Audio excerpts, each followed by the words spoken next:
sebuah rancangan undang-undang menjadi sebuah undang-undang ternyata cukup panjang. Lantas seperti apa prosesnya? Kita akan lihat berdasarkan data yang dihimpun oleh tim Litbang CNN Indonesia. Proses yang pertama ini berdasarkan pasal Undang-Undang nomor 12 tahun 2011 tentang pembentukan perundang-undangan, pasal 16 sampai 23, pasal 43 sampai 51 dan pasal 65 sampai 74. Sebuah rancangan undang-undang bisa berasal dari Presiden, DPR ataupun DPD.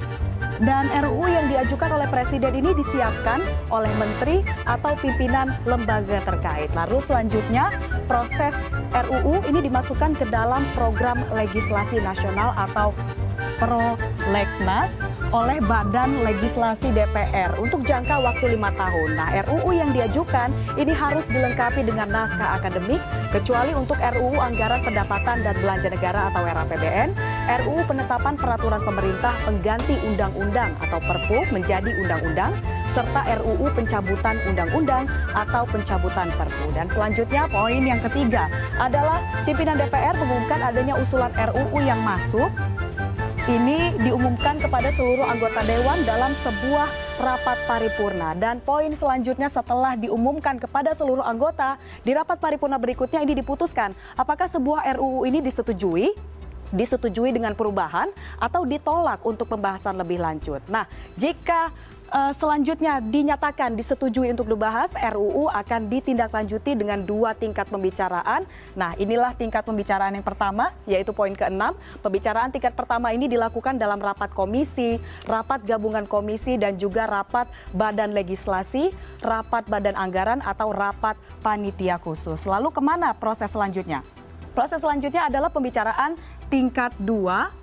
Ini dilakukan di rapat paripurna yang berisi penyampaian laporan tentang protes, pendapat mini fraksi, pendapat mini DPD, dan juga hasil pembicaraan tingkat 1 yang meliputi pernyataan, persetujuan atau penolakan dari tiap-tiap fraksi dan anggota secara lisan yang kemudian diminta oleh pimpinan rapat paripurna, dan pendapat akhir Presiden yang disampaikan oleh menteri yang diwakilinya. Nah, poin ke-8, apa yang dilakukan di poin ke-8 adalah apabila tidak tercapai kata sepakat melalui musyawarah mufakat, maka keputusan ini diambil dengan majority vote atau suara terbanyak. Dan yang terakhir, poin ke-9 adalah bila RUU ini mendapatkan persetujuan bersama DPR dan wakil pemerintah, maka kemudian diserahkan ke Presiden untuk dibubuhkan tanda tangan. Nah, dalam UU atau undang-undang ditambahkan kalimat pengesahan dan diundangkan dalam lembaga negara Republik Indonesia. Serta bila dalam 30 hari ini Presiden tidak menandatangani RUU yang disetujui, maka otomatis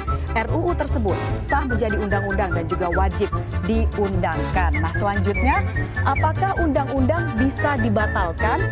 Dan jika bisa, bagaimana prosesnya? Berdasarkan peraturan Mahkamah Konstitusi nomor 06/PMK/2005, salah satu cara membatalkan undang-undang adalah melalui judicial review atau pengajuan hak uji materi ke Mahkamah Konstitusi. Nah, setelah diajukan, ini prosedur pertama adalah pemeriksaan kelengkapan permohonan panitera. Jika belum lengkap, maka dalam waktu 7 hari sejak diberitahukan ini berkas wajib dilengkapi. Lalu jika sudah lengkap, maka dalam 14 hari kerja setelah registrasi ditetapkan hari sidang 1, kecuali perkara perselisihan hasil pemilu akan ditetapkan jadwal sidangnya. Nah, selanjutnya adalah para pihak berperkara ini kemudian diberitahu atau dipanggil dan jadwal sidang perkara tersebut diumumkan kepada masyarakat. Nah, sementara itu di persidangan ini pemeriksaan yang dilakukan adalah meliputi pemeriksaan alat bukti tertulis, mendengarkan keterangan Presiden atau pemerintah, DPR